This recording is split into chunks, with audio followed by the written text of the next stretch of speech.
네, 오늘은 16번째 시간입니다. 일곱인 두 번째에 대해서 나눠보도록 하겠습니다.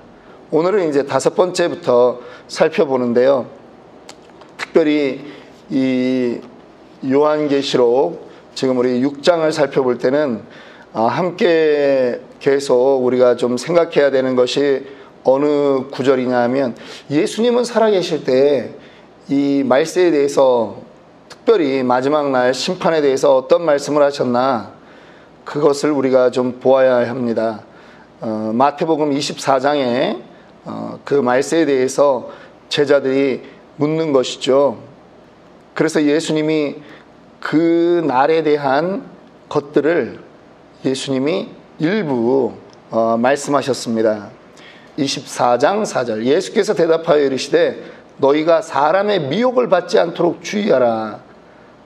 많은 사람이 내 이름으로 와서 이르되 나는 그리스도라 하여 많은 이름을 미혹하리라. 이 말세가 되면, 말세는 언제부터 언제입니까? 예수님의 초림부터 예수님의 재림 때까지를 우리는 말세 이렇게 말합니다. 이미 예수님의 초림이 이루어졌기 때문에 우리는 말세의 시대를 살아가고 있습니다. 그런데 이 시대에 가장 우리를 힘들게 하는 것은 무엇이냐? 미혹이라고 하는 것입니다. 분별하지 못하면 우리도 속을 수밖에 없다라고 하는 것이죠. 그래서 이 요한계시록을 읽어나가면서 우리가 먼저 주의해야 되는 것이 있습니다. 어떤 거를 꼭 이 시대 혹은 요 사건은 어떤 사람을 상징하고 요 사건은 어떤 시대를 상징하고, 이러한 것들과의 이 매칭을 너무 도식적으로 하려고 하는 것에 대해서 대단히 주의해야 된다라고 하는 것입니다. 예수님이 분명히 말씀합니다. 이것이 징조라고 하는 거거든요. 그리고 미혹받지 않도록 주의하라.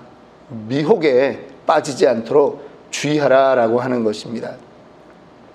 그리고 예수님은 6절, 7절 말씀 보면 난리와 난리 소문을 듣겠으나 너희는 삼가 두려워하지 말라. 이런 일이 있어야 하되 아직 끝은 아니니라. 민족이 민족을, 나라가 나라를 대적하여 일어나겠고 곳곳에 기근과 지진이 있으리니 이 모든 것은 재난의 시작이니라. 여러분, 우리에게 재난이 있다 그러면 우리는 이 말씀하고 생각을 해야 되는 것입니다. 심판이다가 아니라는 거죠. 이제 그 심판에 대한 사인들이 시작됐다, 현상들이 나타나고 있다라고 하는 것입니다. 재난의 시작이에요. 재난의 시작. 오늘 5번째 그 인을 떼는 그러한 모습들부터 보겠습니다. 사실 첫 번째 인을 떼고 두 번째, 네 번째 인을 뗄 때 계속 재난들이 있습니다. 여러분, 재난들이 있을 때 어제도 우리가 좀 말씀을 나눴는데요. 재난과 환난과 심판을 구분해서 봐야 된다라고 하는 것입니다. 재난이 있을 수 있습니다. 우리 코로나가 재난이었습니다. 재난이죠. 예수 믿는 사람도 코로나로 죽습니다. 죽을 수 있습니다. 쓰나미가 몰려오면 예수 믿는 사람도 죽을 수 있고 예수 안 믿는 사람도 죽을 수 있습니다. 재난입니다. 그러면 재난의 때에는 우리가 무엇을 해야 되느냐? 그리스도를 더욱더 전해야 되는 것입니다. 지금 재난의 때를 통해서 오히려 복음이 확산되어져 가는 것을 하나님은 원하시는 것입니다. 그래서 그 시간에 신자가 심판이 왔다 선포하고 있는 것이 아니라 오히려 십자가를 더 전해야 된다라고 하는 거죠. 어제도 예를 들었습니다만 이슬람 지역에서 놀라운 일들이 사실은 그들 안에 있는 그 IS라든가 이런 일들을 통해서 거처에 살 수 없이, 그래서 정말 그 에게해를 건너거나 또 지중해를 건너서 옛날 말로 하면 보트피플, 그러한 사람들이 다른 지역에 가서 오히려 예수를 믿는 일들이 점점 더 많아지고 있다라고 하는 것이 보고되고 있거든요. 그와 같이 재난의 시대에는 오히려 십자가를 전해야 된다라고 하는 것입니다. 오늘 다섯째 인을 뗄 때 어떠한 현상이 일어나는가 보겠습니다. 하나님의 말씀과 그들이 가진 증거로 말미암아 죽임을 당한 영혼들이라고 하는 말이 나옵니다. 예, 순교자들이 지금 등장합니다. 왜 죽었습니까? 하나님의 말씀을 지키기 위해서, 그들이 가진 증거를 전하기 위해서 살다가 죽임당한 영혼들이 이제 하나님에게 자신들의 그 억울함을 갚아달라고 하는 말들이 이제 9절부터 나옵니다. 그 죽임을 당한 영혼들이 제단 아래에 있어 큰 소리로 불러 이르되 거룩하고 참되신 대주제여, 땅에 거하는 자들을 심판하여 우리 피를 갚아주지 아니하시기를 어느 때까지 하시려 하나이까. 예, 순교자들에게 분명히 그들이 하나님에게 말할 수 있는 기회가 있다라고 하는 것입니다. 그들의 삶이 하나님의 그 성품과 하나님의 하신 일과 하나님의 이름을 위해서 참고 인내하여 죽었던 그러한 인생들이기 때문에 그들을 하나님이 사랑하시는 것이 분명한 것입니다.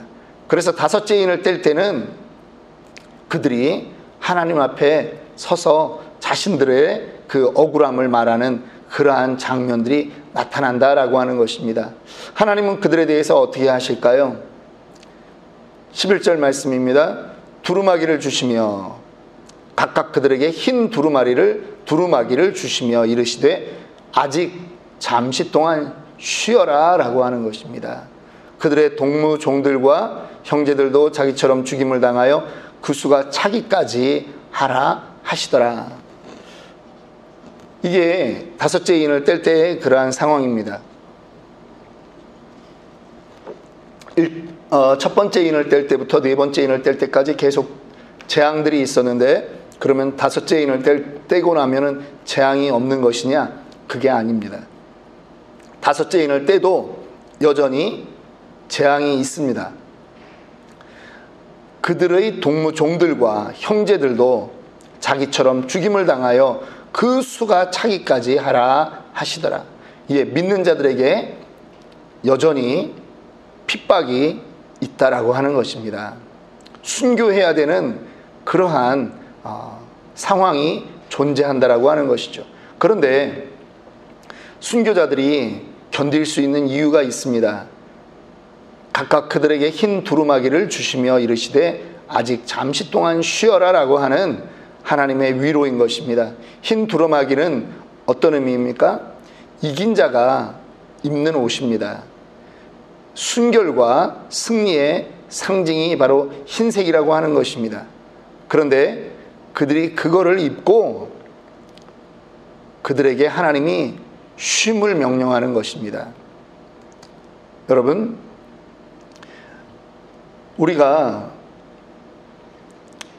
이 땅에 살면서 어려움을 겪는 그러한 모든 것에 우리가 참아야 되는 이유가 있습니다. 그것은 하나님이 우리에게 위로해 주시고 쉼을 분명히 주시기 때문입니다.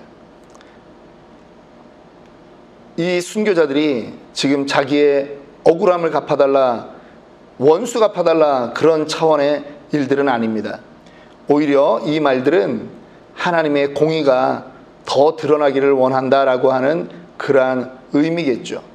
만약에 그들의 그 호소가 원수 갚아주십시오, 나 너무 억울합니다, 이런 개념이라면 예수님이 십자가에서 했던 기도나 스데반이 돌을 맞아서 죽을 때의 그 기도와는, 그러니까 성경의 맥락과는 맞지 않는다라고 하는 것이죠.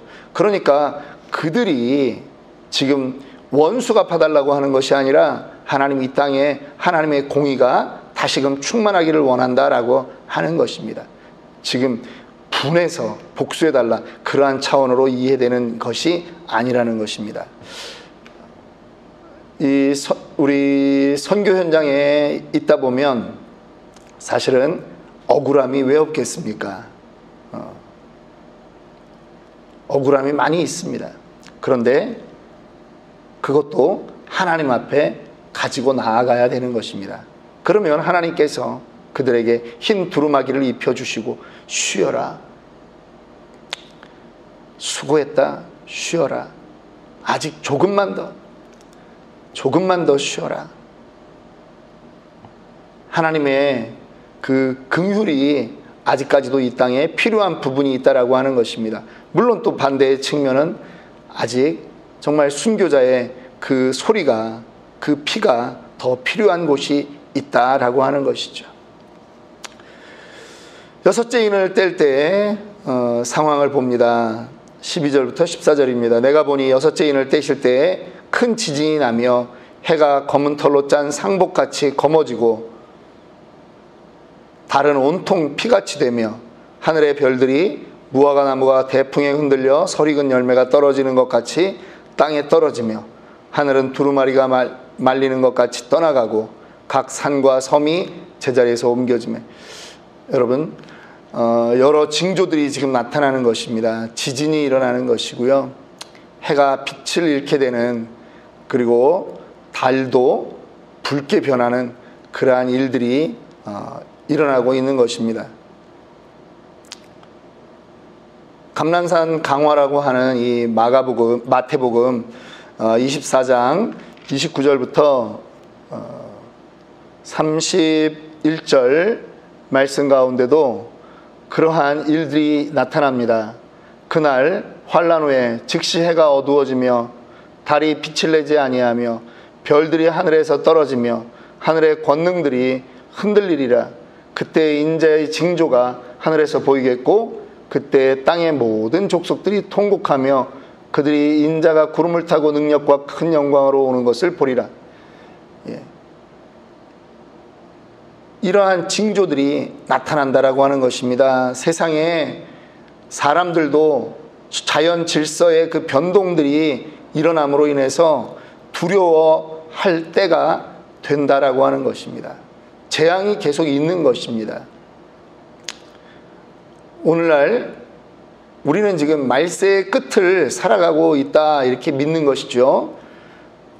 기후변화에 대한 그러한 일들이 속속 우리에게 다가오고 있습니다. 어제는 잠깐 이렇게 자기 전에 유튜브를 잠깐 뭘 보다가 동물 이런 게 이제 있어가지고 잠깐 봤는데 뭐가 있냐면 북극에 있는 바다표범인가 바다사자인가, 얘네들이 돌덩어리에서, 얘네들이 바다로 내려가려고 그러는데 돌덩어리에서 얘네가 이렇게 굴러 떨어지면서 바다로 가는 거예요. 그럼 몸이 다 찢기지요. 근데 이제 그거를 보고 판단하는 사람이 뭐라 그러냐면, 원래 쟤네들이 저렇게 이제 자기 높은 데서 그냥 이렇게 떨어지더라고요, 바다로 가려고. 근데 옛날에는 그 자리가 빙하였다라고 하는 거죠. 그러니까 자기네들이 몸을 굴려서 떨어질 때 바위가 있는 것이 아니라 계속 얼음들이 있기 때문에 얘네들에게는 그것이 본능이었던 거죠. 그러면 그냥 얼음에 떨어지면서 그냥 쭉 미끄러지고 그렇게 바다로 가는 것이 자기네들의 일상이었기 때문에 그렇게 습관처럼 떨어지는데, 지금은 빙하가 녹아버려서 거기가 그냥 뾰족뾰족한 돌산이 돼버린 거죠. 그러니까 그 돌산에 있으면서 옛날 과거의 습관처럼 얘네들이 몸을 날려서 얼음인 줄 알고 떨어지는데 밑이 돌덩어리인 거예요. 그러니까 얘네들도 죽는 거고 우리 인간들도 지금 자연재앙으로 인해서 우리도 죽게 된다라고 하는 것입니다. 여러분, 지금 싱가포르이 그 어떤 위치에 있는지 아시죠? 싱가포르 국가 정책이 지금 그 섬이 물로 뒤덮이지 않도록 방파제 쌓는 게 그 싱가포르 그 국가 대책입니다. 30년 그 정도 지나면 싱가포르는 물에 잠긴다고 합니다. 왜냐하면 빙하가 녹아서 싱가포르 같이 좀 낮은 이런 나라들은 아예 물 아래로 1m 아래로 다 들어가게 되니까 지금 국가 시책으로 이 방파제 쌓는 게 싱가포르의 대책이라고 그렇게 뉴스를 들었습니다. 결국은 우리의 무분별한 개발이 지금 이 땅을 병들게 하고 천재지변을 초래하는 그러한 일들을 우리는 보게 되는 것입니다. 이러한 현상들을 보면서 우리들이 생각해야 되는 것이 있습니다. 바로 하나님의 때가 가까이 오고 있다라고 하는 것이죠. 하나님의 때가 가까이 오고 있다. 심판의 날이 가까이 오고 있다. 재난을 보면서 우리는 심판의 때가 가까웠다라고 하는 것을 우리는 봐야 됩니다. 그때 15, 16절 보면 땅의 임금들과 왕족들과 장군들과 부자들과 강한 자들과 모든 종과 자유인이 불과 산들의 바위 틈에 숨어서 산들과 바위에게 말하되 우리 위에 떨어져 보좌에 앉으신 이의 얼굴에서와 그 어린 양의 진노에서 우리를 가리라. 여러분, 잘 먹고 잘 살던 사람들 모두 다 그 심판을 면할 수가 없는 것입니다. 물론 못 살았다고 다 구원받는 것도 아니죠. 그런데 상대적으로 잘 누렸던 사람들, 자신의 시대가 영원하리라고 생각했던 임금들과 왕족들과 장군들과 부자들과 강한 자들이 다 고통을 당하게 된다라고 하는 것입니다. 모든 종과 자유인 역시 마찬가지입니다. 하나님의 진노의 날로부터 피할 자가 없다라고 하는 것이죠. 그 진노의 날 앞에 능히 설 수 있는 자가 없는 것입니다. 말씀을 마칩니다. 오늘 우리가 살아가고 있는 이 시대에 이때가 우리는 늘 말세다라고 경각심을 가지고 살아야 합니다. 코로나라고 하는 것을 우리가 살면서 경험할 줄이야. 그 누가 알았겠습니까? 국지적으로 어느 나라에서 전염병이 돌거나 콜레라가 돌거나 패스트가 돌거나 하는 그러한 일들은 인류 역사에서 종종 있었습니다. 그런데 팬데믹이라고 하는 것이 선언되는 그러한 일들은 사실은 우리의 인생 가운데 거의 없었다라고 하는 거죠. 그렇기 때문에 우리가 이 코로나를 이 재난의 한 상징으로 충분히 볼만하다라고 하는 것입니다.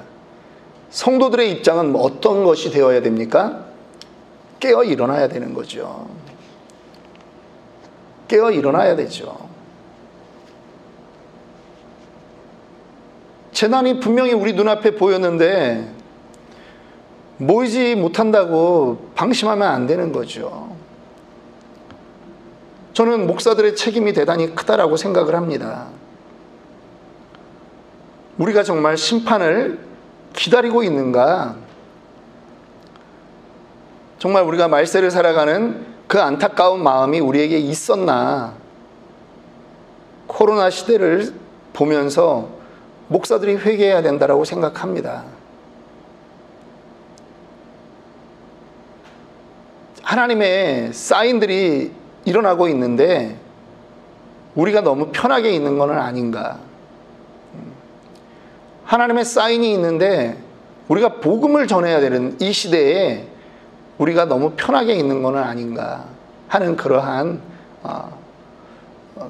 돌아봄이 우리에게 있어야 된다고 생각합니다. 아직 심판이 미치기 전에 이 재난의 때에 복음을 전해야 되는 것이죠. 듣지 못한 사람, 그래서 오히려 저는 코로나 시대에 목회하는 것은 목회자로서 영광이다. 이렇게 얘기하는 사람은 없어요. 근데 저는 그렇게 생각해요. 이 시대에 목회할 수 있는 것은 목회자로서 영광이다. 바른 진리만 선포하자. 더 원칙대로 나가자. 성도들이 좀 힘들다. 우리 교회는 왜 이렇게 할까? 라는 생각이 들 정도로 목사가 원칙을 얘기해야 되고 전도를 얘기해야 되고 그래야 된다라고 하는 거죠. 말씀 읽으라고 얘기해야 된다라고 하는 거죠. 지금 말세의 끝을 지금 가고 있는데 그러면 가만히 있어도 괜찮겠습니다라고 말합니까? 깨어 일어나라라고 말할 수 있는 그러한 교회, 그러한 목회자가 되어야 된다라고 하는 것입니다. 교회가 때로는 여러분들에게 부담감을 줄 수 있습니다. 목회 그렇게 하면 힘들어진다는 거 알고 있습니다. 그런데 말세를 살아갈 때는 목숨 내놓고 그렇게 살아야 됩니다.